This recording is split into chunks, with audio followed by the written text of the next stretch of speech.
나으리이다. 제가 먼저 읽겠습니다. 요한이 예수께 여짜오되 선생님, 우리를 따르지 않는 어떤 자가 주의 이름으로 귀신을 내쫓는 것을 우리가 보고 우리를 따르지 아니함으로 금하였나이다. 예수께서 이르시되 금하지 말라. 내 이름을 의탁하여 능한 일을 행하고 즉시로 나를 비방할 자가 없느니라. 우리를 반대하지 않는 자는 우리를 위하는 자니라. 누구든지 너희가 그리스도에게 속한 자라 하여 물 한 그릇이라도 주면 내가 진실로 너희에게 이르노니 그가 결코 상을 잃지 않으리라. 또 누구든지 나를 믿는 이 작은 자들 중 하나라도 실족하게 하면 차라리 연자맷돌이 그 목에 매어 바다에 던져지는 것이 나으니라. 만일 내 손이 너를 범죄하게 하거든 찍어버리라. 장애인으로 영생에 들어가는 것이 두 손을 가지고 지옥고 꺼지지 않는 불에 들어가는 것보다 나으니라. 만일 내 발이 너를 범죄하게 하거든 찍어버리라. 다리 저는 자로 영생에 들어가는 것이 두 발 가지고 지옥에 던져지는 것보다 나으니라. 만일 내 눈이 너를 범죄하게 하거든 빼버리라. 한 눈으로 하나님 나라에 들어가는 것이 두 눈을 가지고 지옥에 던져지는 것보다 나으니라. 거기에서는 구더기도 죽지 않고 불로 꺼지지 아니하느니라. 사람마다 불로써 소금 치듯함을 받으리라. 다 같이 읽겠습니다. 소금은 좋은 것이로되 만일 소금이 그 맛을 잃으면 무엇으로 이를 짜게 하리요. 너희 속에 소금을 두고 서로 화목하라 하시니라. 아멘. 네, 우리가 지금 38절에서 41절을 보시면 이게 사실은 되게 이상한 기록이 하나 있습니다. 그게 뭐냐? 어느 날 제자 요한입니다. 오늘 말씀에 나오는 이제 그 사람이 이제 제자 요한인데, 이 사람이 지금 이름을 알지 못하는 사람에 대해서 예수님에게 이제 질문을 하나 던지는 거예요. 성경은 38절에 기록된 이 사람에 대해서 어떤 정보도 제공하지 않습니다. 근데 이 되게 신기한 사람이에요. 이게 뭐냐면 일단 이제 원문을 보면 38절에 등장하는 사람이 남성으로 돼 있어요. 그래서 일단 이 사람이 남자다라는 걸 우리가 알 수 있죠. 그런데 그 외에 나이가 몇 살인지, 직업이 뭔지, 어떻게 하다가 이 사람이 귀신 쫓는 사역을 하게 된 건지는 모르겠어요. 어떤 정보도 제공을 하지를 않아요. 그런데 여기서 대단히 흥미로운 사실이 하나 있어요. 자, 우리가 이제 얼마 전 말씀을 보면 제자들이 귀신을 쫓고 사람을 살리는데 실패했어요. 제자들은 그게 안 돼요.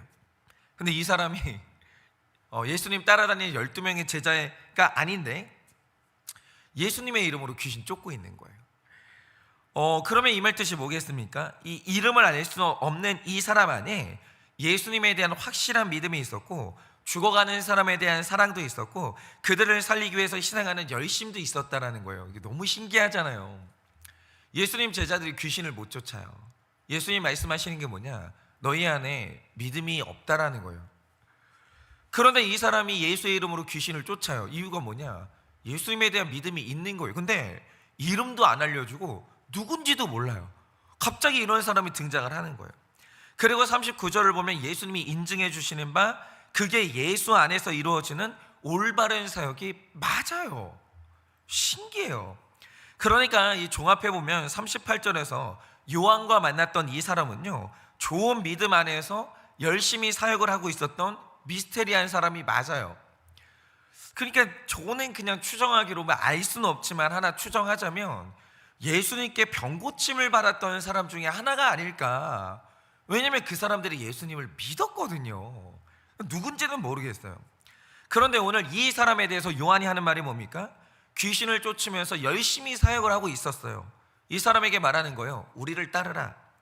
그런데 이 사람이 왠지는 모르겠어요. 나는 지금 여기에서 해야 될 사역이 있습니다 라고 했는지는 모르겠는데 따르지 않았다라고 해요. 그러니까 너 그럼 귀신 쫓지 마, 너 하지 마 라고 하면서 그 사람 사역을 못 하겠다는 거예요. 그런데 그럼 이 상황이 어떤 상황이냐, 이걸 이렇게 적용해 보면 좋을 것 같아요. 이 신결혼을 해가지고 둘 다 아내나 남편이나 둘 다 믿음이 좋은 부부가 있었어요. 그런데 남편이 아내에게 어느 날 그러는 거죠. 당신은 집안 청소도 안 하면서 당신이 무슨 성가대를 하냐고, 집안도 이 꼴로 만들어 놓고 당신 같은 사람이 무슨 목자를 하냐고, 다 그만두라고, 하지 말라고 그렇게 비난을 하고, 아내는 남편에게 말하길, 집에서는 아내한테 이런 표정으로 이런 식으로 말하면서 교회에서는 친절한 얼굴을 가지고 그런 식으로 사역을 하냐고. 여보, 당신 그 위선 아니야? 집에서도 못하는 사람이 밖에 나가서 무슨 사역을 하냐고, 당신 다 하지 말라고 이러는 거예요.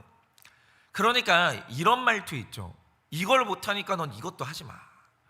아니 이것도 못하면서 무슨 사역을 하냐고. 만약에 이런 식으로 이제 말하는 분들이 있다면 이런 분들의 특징이 뭐냐면 그 사람의 한 가지 부족함을 보고 그가 잘하는 9가지 사역, 그가 열심히 하고 있는 9가지를 전부 부정하는 것이고, 이것을 표현하는 요한의 가치관이 뭐냐? 38절 말씀이죠. 우리를 따르지 아니함으로 금하였나이다. 네가 내 말에 순종하지 않으니까 다른 것도 다 소용이 없는 거야. 이런 말의 뜻인 거죠. 그런데 우리가 이상한 건 이겁니다. 38절에 나오는 그러니까 이름 없는 사람이 믿음이 없냐? 있어요. 심지어는 제자들보다 더 믿음이 있어요. 그럼 이 사람이 사역을 안 했냐?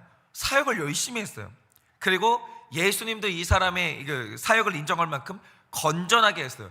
요한은 못하게 했죠. 예수님이 그러지 말라는 거예요. 네가 뭔데 금해? 이 사람 열심히 하고 있는 사람이야 라고 하는 거예요. 그런데 오늘 요한의 마음 안에는 이 사람을 향해서 49절 말씀처럼 불 속에 들어간 소금처럼 탁탁거리면서 혈기 내는 게 있는 거예요. 그러면 이제 요한으로 하여금 이런 혈기를 내게 한 원인이 뭐냐라고 하면 바로 그게 38절 말씀에 있는데, 한번 말씀을 잘 보세요. 요한도 인정하는 바 이 사람이 귀신을 쫓으면서 사역을 하고 있었어요. 그런데 이런 사람을 향해서 요한이 하는 말이 뭐냐? 우리를 따르라는 거예요.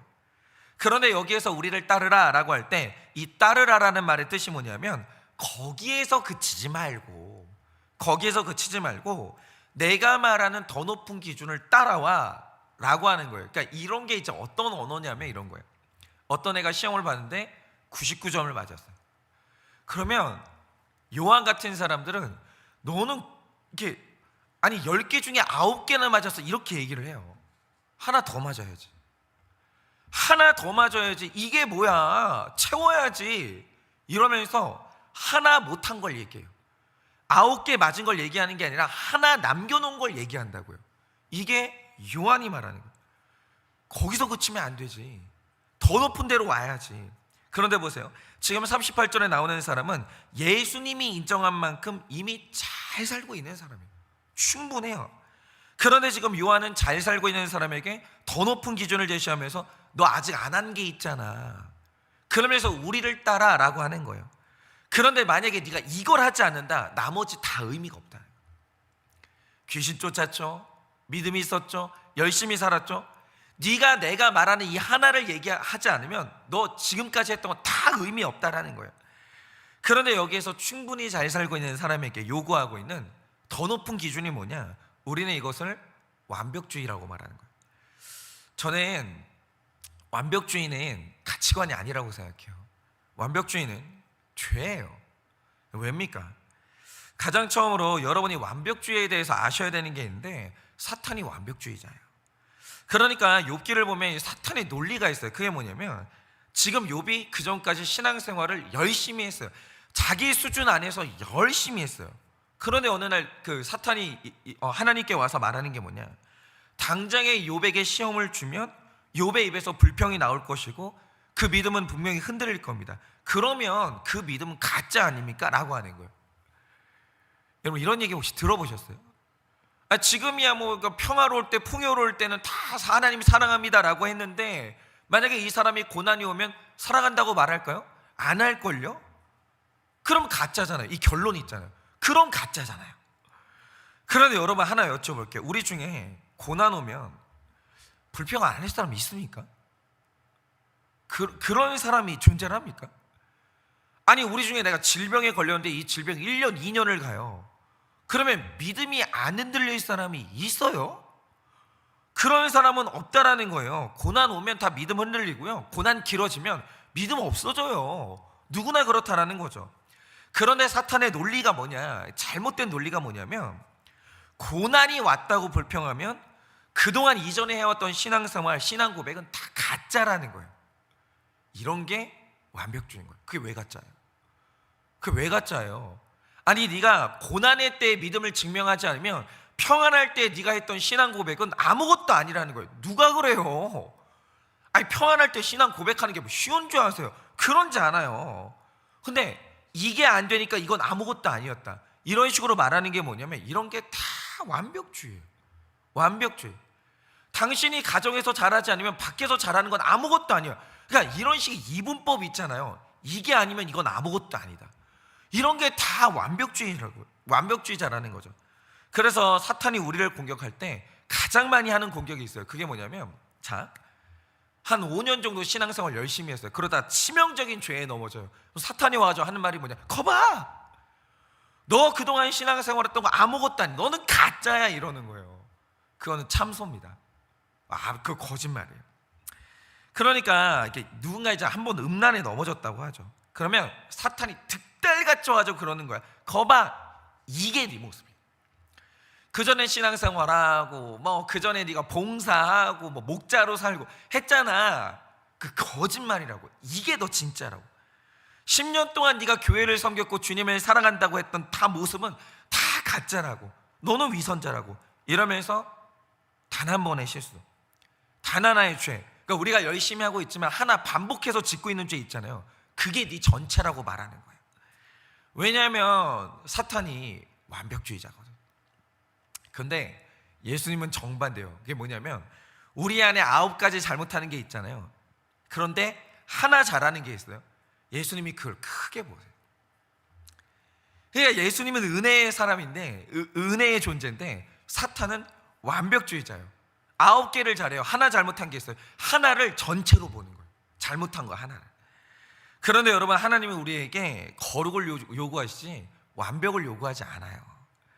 여러분, 많은 분들이 거룩이 완벽이라고 생각을 하시는 분들이 있는데 그게 아니고요. 완벽은 하나님이 되려고 하는 야망이고요. 거룩은 내가 연약한 사람, 죄를 지을 수밖에 없다는 것을 인정하는 게 뭐냐, 그게 거룩이에요. 여러분, 제가 제 방에 CCTV 달아놨거든요. 그건 음성 녹음까지 다 돼요. 왜겠습니까? 저는 죄를 안 지을 방법이 없어요. 그러니까 이게 저 같은 사람이 거룩하려면, 나 죄 짓는 사람인데 저것도 없으면 제가 저를 어떻게 지키냐고요.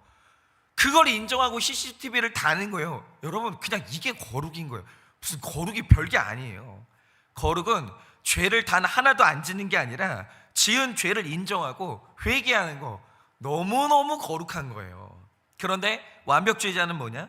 죄에 넘어지는 것 자체를 인정을 안 해요. 자체를. 그러니까 나는 완벽한 사람이고 싶은 이 이미지에 대한 욕구가 너무 큰 거예요. 문제는 뭐냐? 완벽주의자가 죄를 짓거든요. 그러니 완벽주의자가 죄를 짓는다, 필경 3가지를 해요. 그게 뭐냐? 지은 죄를 숨겨요. 완벽주의자는 절대 고백하지 않아요.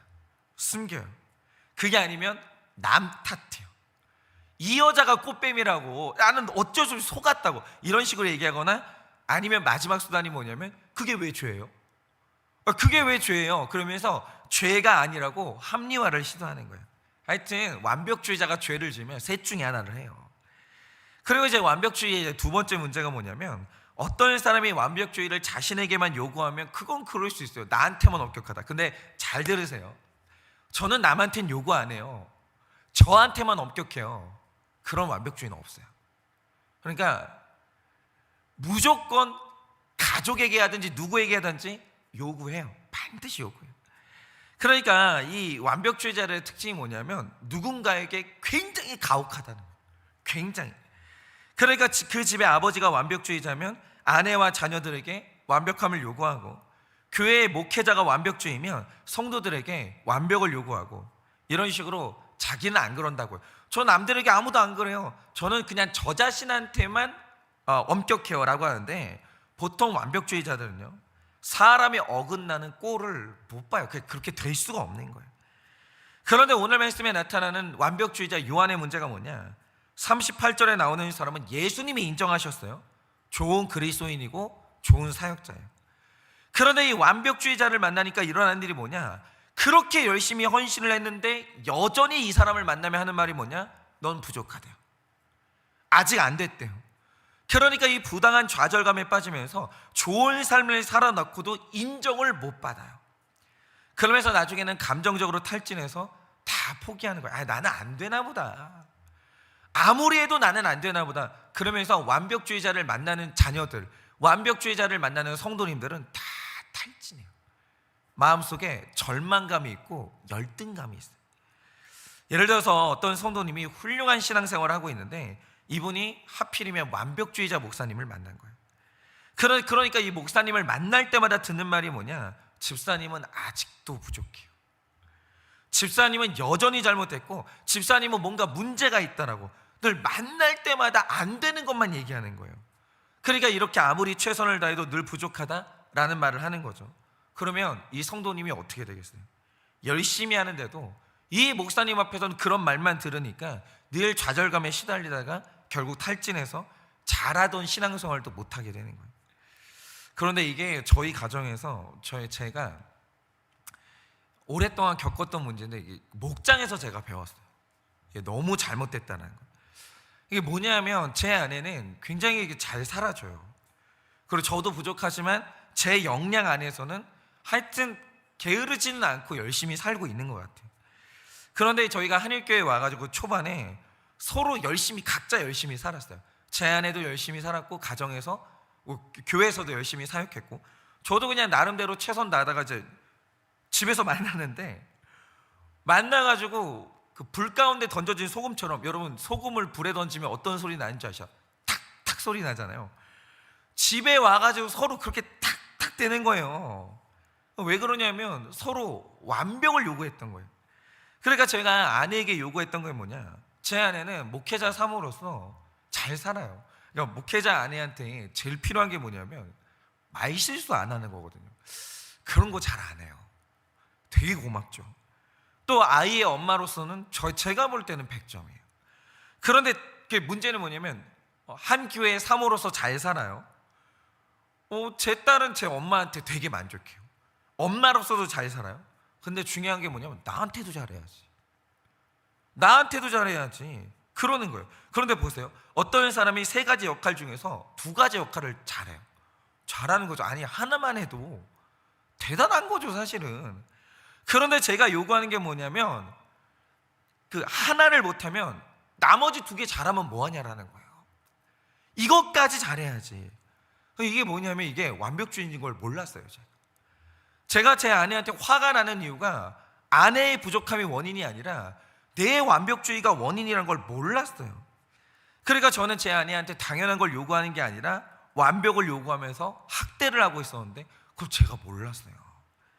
그러니까 우리는 살면서 내가 만나는 상대방한테 기대라는 걸 하거든요. 우리 자녀한테 기대하죠. 배우자한테 기대합니다. 기대는 나쁜 게 아니에요.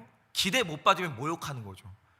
기대하는 건 좋은 거예요. 그런데 문제는 뭐냐면 완벽을 기대하는 게 문제인 거예요.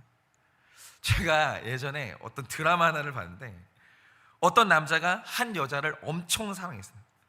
잘생겼는데 너무 친절한 거예요 여자한테. 그러니까 드라마 화면으로 보면 여자보다 남자가 아까워요. 그런데 이 남자가 여자랑 데이트를 하다가 우연히 식구들을 소개하겠다고 하면서 자기 집에 데려갔는데 그 집이 또 괜찮아요.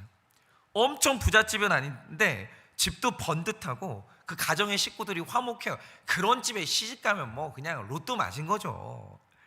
그런데 이 여자가 그 남자의 집을 딱 보더니 불 속에 들어가는 소금처럼 탁탁 대면서 그날 그 남자한테 헤어지자고 하는 거예요. 집이 화목해요? 중산층 가정이에요? 아니 괜찮은데 헤어지자고 하는 거예요. 그 이유가 뭐냐? 그 남자가 이해가 안 되니까 벼랑아 왜 헤어지자고 하냐라고 하니까 이 여자가 말하는 게 뭐냐? 저는 꿈이 있어요. 결혼에 대한 꿈이 뭐냐? 5,500만 우리나라 사람 중에 50명도 안 되는 재벌을 기준 삼아놓고 저는 꿈이 재벌하고 결혼하는 거예요. 근데 당신은 재벌이 아니잖아요. 그러면서 막 우는 거예요. 왜 이거밖에 안 돼요? 더 나은 사람이어야죠. 저는 그러면 결혼 못해요. 그러면서 우는 거예요. 여러분, 이 완벽주의는요 답이 없어요. 완벽주의는요 만족이 없어요. 그렇게 죽도록 노력하고 집에 갔는데 또 너는 부족하다는 말을 들어야 되는 거예요. 그게 뭐냐면 이 완벽주의는 자기를 죽이고 내 주변 사람들을 죽이는 죄라는 거죠. 그런데 여기에서 더 문제가 되는 게 뭐냐면 42절을 보면 우리 믿는 사람에 대해서 아주 재미있는 표현이 나오는데 이런 표현이 있습니다. 오늘 이 말씀은 기억하세요. 또 누구든지 나를 믿는 이 작은 자들 중 하나라는 표현이 나와요. 이게 예수님을 믿는 모든 사람을 표현해서 성도들을 뜻하는 뜻인데, 그런데 믿음을 가진 성도들을 예수님이 뭐라고 부릅니까? 믿는데 작은 자라는. 여러분, 오늘 말씀은 이거 기억하세요. 예수님이 말씀하시는 게 뭐냐? 믿는데 작은 자예요. 이게 대단히 중요한 개념이에요. 왜냐? 우리 중에는 아직 복음이 아니라 율법주의에 머무르는 분들이 있는데, 그분들이 가지고 있는 굉장히 잘못된 생각이 있어요. 믿음을 가졌으면 커져야 된다라는 거예요. 그러니까 믿음 가진 사람은 음란한 마음도 없어야 되고, 돈 욕심도 없어야 되고, 혈기도 없어야 되고, 시간 쪼개가지고 엄청 큰 사역을 해야 되는 거예요. 이런 식으로 믿음을 가진 사람은 큰 사람이어야 된다, 이렇게 생각하시는 분들이 있어요. 그런데 오늘 예수님이 믿는 모든 사람에 대해서 내리는 정의가 뭐냐? 나를 믿는 작은 자들이라는 거예요. 그러면 이 말 뜻이 뭡니까? 믿는 사람도 혈기에 넘어질 때 있어요. 장로님들이 크시면 좋죠. 그게 제일 좋은 거예요. 근데 장로님, 그러니까 목사는 제외할게요. 그건 좀 자기 변명밖에 안 되니까. 장로님, 권사님들 크면 제일 좋은데, 마음이 엄청 넓으면 좋은데 그러지 않을 수 있어요. 그러지 않을 수 있어요. 믿는 사람이 음란에 넘어질 때가 있고, 믿는 사람도 돈 욕심에 넘어질 때가 있어요. 여러분, 교회는요, 믿음을 가진 큰 자가 있어요. 분명히 있는데, 믿음이 있지만 여전히 작은 자들도 있어요. 뭐 실망은 되지만 어떻게 그럴 수 있냐, 이런 건 아니에요. 그럴 수 있는 거예요. 그래서 우리가 신앙생활을 하다 보면 분명히 믿는 자지만 여전히 작기 때문에 죄에 넘어질 수밖에 없고, 혈기를 낼 수밖에 없고, 용서가 안 될 때가 있는 거예요. 우리가 작은 자라서 마음도 작은데 어떻게 일상생활 모든 것에 용서를 할 수 있겠어요? 그런 완벽한 인생은 없어요. 그러니까 쭉 그렇게 살아라, 이게 아니라 그런 자기를 수용하라는 거예요. 그런 남을 수용하라는 거예요. 그리고 좀 기다려주면 되는 거잖아요. 그러면 되는 거예요. 그냥 회개하면서 갈 뿐이고, 일평생 동안 우리가 외쳐야 될 건 이 한마디밖에 없는 거예요. 나는 되었다함이 없는 거예요. 다 된 사람이 어디 있어요? 그런 사람은 없어요. 되었다함이 없는 거예요. 그러니 오늘 아침에 부탁드리고 싶은 게 있어요. 내 배우자, 내 자녀, 내 교회를 향해서 말도 안 되는 높은 기준을 그만 내려놓으셔야 돼요. 여러분, 자녀가 명문대 가는 거 당연한 겁니까? 배우자가 매달 돈 벌어온다, 당연한 겁니까? 내 아내가 때 되면 집에 문 열고 들어와요. 집에 잘 지키고 있어요. 당연한 겁니까? 여러분, 가족이 믿음 생활 잘하고 때 되면 우리가 함께 모일 수 있다, 그거 세상에서 제일 어려운 겁니다. 여러분, 몇 날 며칠을 기다려도 집에 안 들어오는 남편, 집에 안 들어오는 아내, 집에 들어올 생각 자체를 안 하는 자녀들이 얼마나 많은지를 아세요? 여러분, 남편하고 아내가 주일이면 손잡고 와가지고, 아니 손 안 잡아도 돼요, 교회 와가지고 예배를 드려요. 그게 당연한 것 같으세요? 누구는 꿈도 못 꾸는 걸 누리고 있으면서 이걸 당연하다고 생각을 하는 거예요. 그러면서 그 위대한 걸 서로가 해주고 있는데 여전히 넌 당연하다 이러면서 만족을 못하는 가족, 만족을 못하는 배우자들이 있다는 거죠. 그거 대단한 건 대단하다고 말해야 돼요. 여러분, 잘 들으세요. 남편이 주일마다 내 옆에 앉아서 예배 드립니까? 좀 대단하다고 좀 인정 좀 하세요. 믿는 자잖아, 당연하지. 그러지 좀 마세요. 그거 되게 고마운 거예요. 되게 귀한 거예요. 아내가 옆에 건강하게 앉아서 나랑 같이 예배 드리고 있어요. 고맙다고 해야 돼요. 대단한 거예요. 여러분, 밥 한 끼 차려줍니까? 대단한 거죠. 남편이 돈 벌어 옵니까? 하늘처럼 떠받들어야죠. 대단한 거예요. 그게 왜 당연해? 아니, 남자로 태어나서 당신이 아빠면 당연히 돈 벌어야지. 이게 사람을 있잖아요, 엄청 절망하게 만들어요. 그게 어떻게 당연해요? 어떻게 당연해요? 잘한다고 인정해주고, 때로는 내 완벽주의도 포기하고, 이래야 우리 가족이 서로 숨쉬고 살아가는 거예요. 여러분, 이렇게 완벽주의를 내려놓고 다 편한 사람 되어서 나도 숨쉬고 내 가족들도 숨쉬고 내 옆에 있는 모든 사람이 숨을 쉬고 살아나는 그 아름다운 일들이 일어나기를 예수님의 이름으로 축원합니다. 이 시간에 제가 기도하고 축도함으로 예배를 마치겠습니다. 기도하겠습니다. 하나님,